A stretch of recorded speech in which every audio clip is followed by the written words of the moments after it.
Good evening, Pancakes. It is Wednesday, and today for me is laundry day, so if you hear clothes being dried in the background, that is what you're hearing.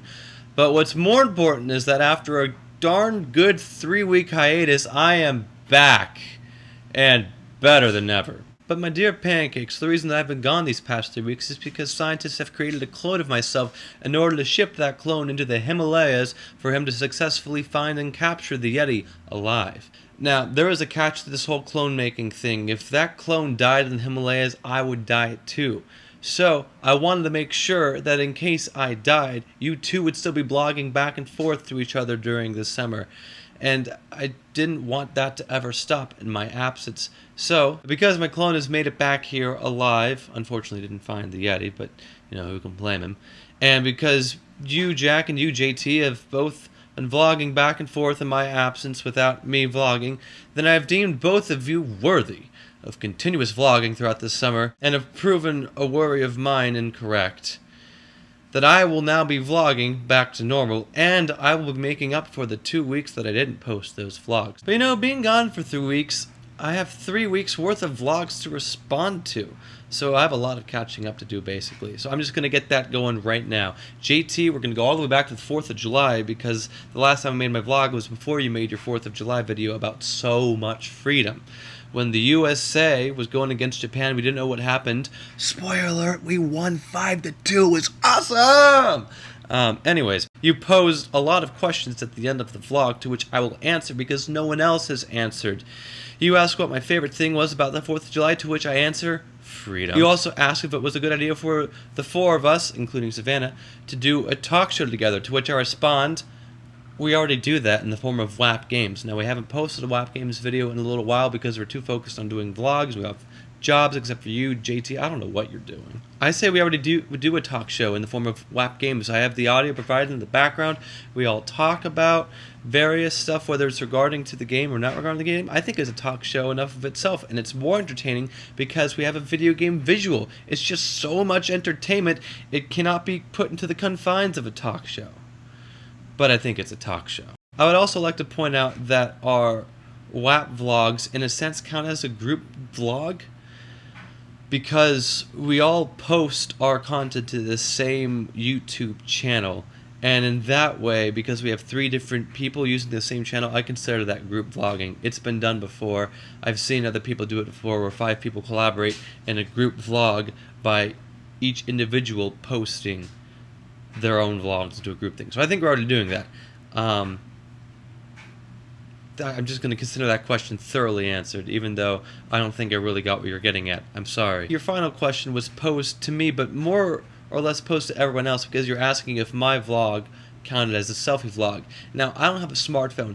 I don't have the aspect ratio of the diagonal square that is a trademark among so many selfie vlogs, so I consider myself technologically disadvantaged from creating a more technical selfie vlog. But I think all things considered, it was a continual run. I uploaded it immediately to YouTube afterwards. I didn't make any edits whatsoever, and usually that's what happens in selfie vlogs. You don't have enough time to edit because you just want to get up online quickly. So I consider my vlog a selfie vlog. Jack, your 4th of July video was fantastic. I love seeing the fireworks. Again, looking back on the video, I mean, it was the national fireworks of the world, renowned for being the best fireworks show in the world for the 4th of July.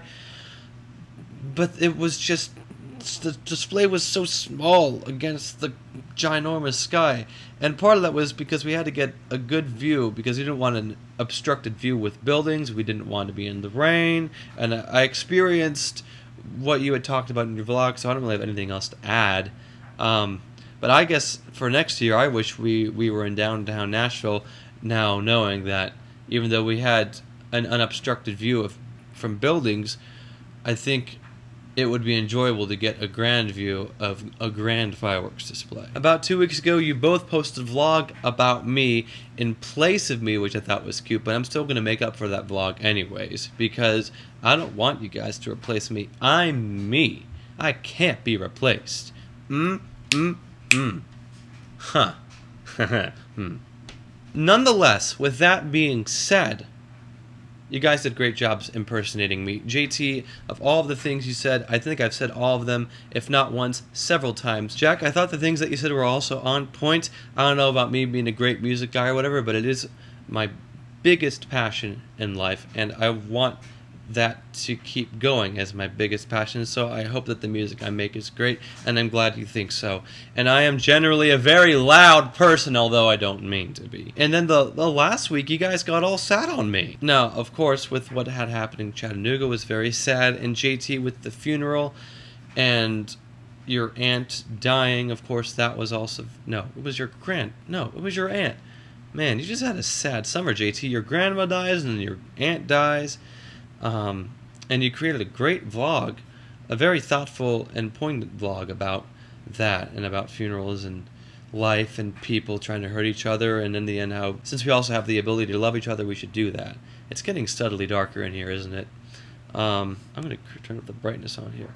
That's good. Jack, you shared with us things that have made you cry, or more specifically movies that have made you cry. I've seen all 3 of the things that you've seen. I did not cry through any of them, but I don't think I've ever actually cried through any movies or TV shows or anything.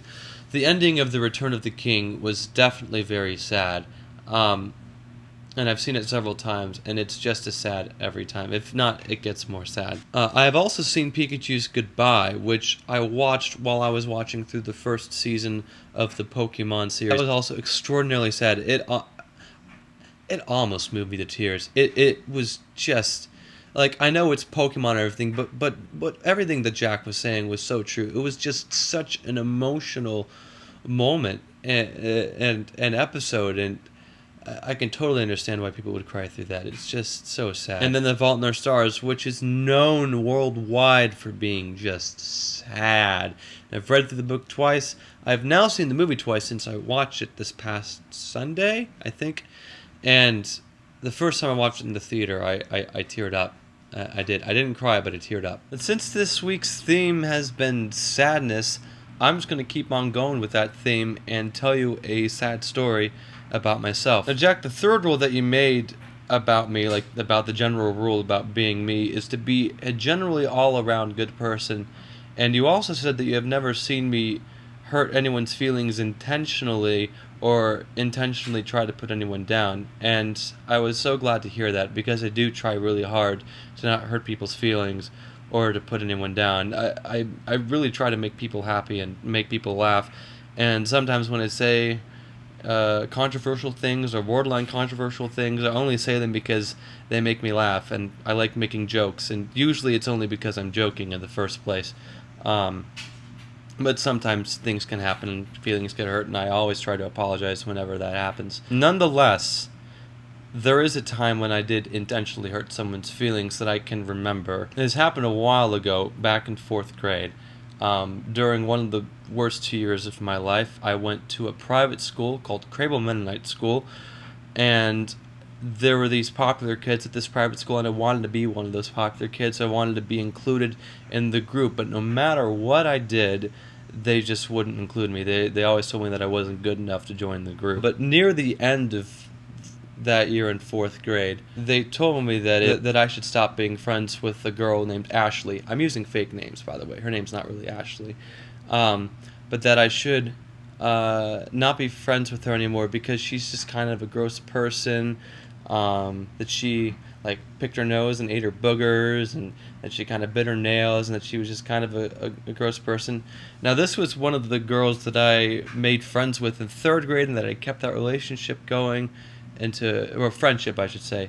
I kept the friendship going into 4th grade, and she was a good friend of mine, but she was also, like I noticed her, like she was also kind of gross, and I really wanted to be a popular kid, and that this would finally be my chance to be included in this team.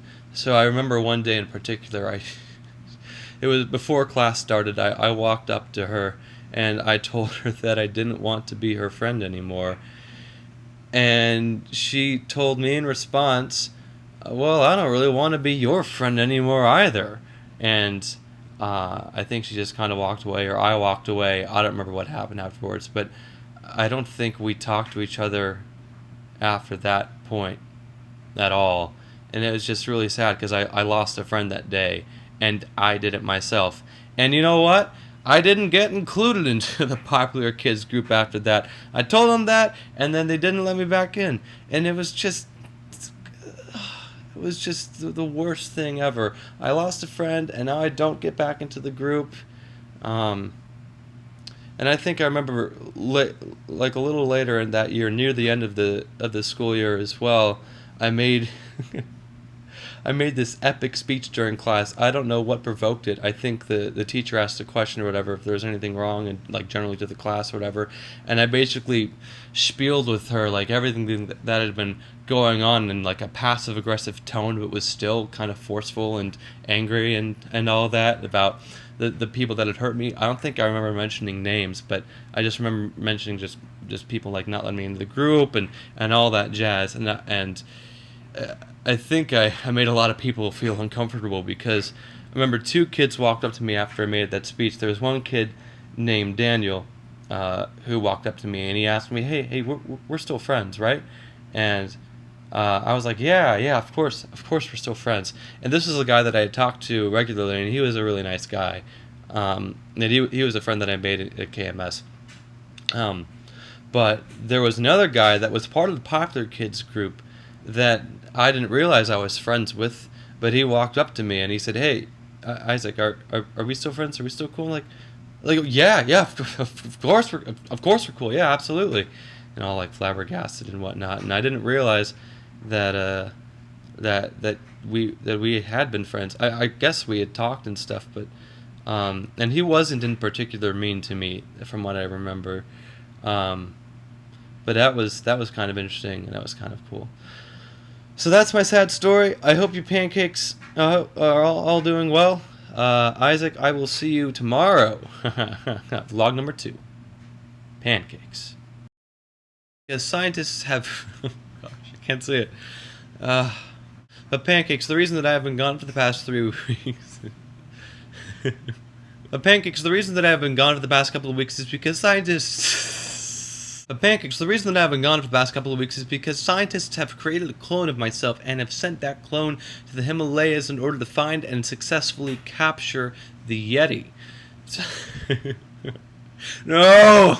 But my dear pancakes, the reason that I've been gone for the past 3 weeks is because the Yeti has made a clone of me. Oh my gosh.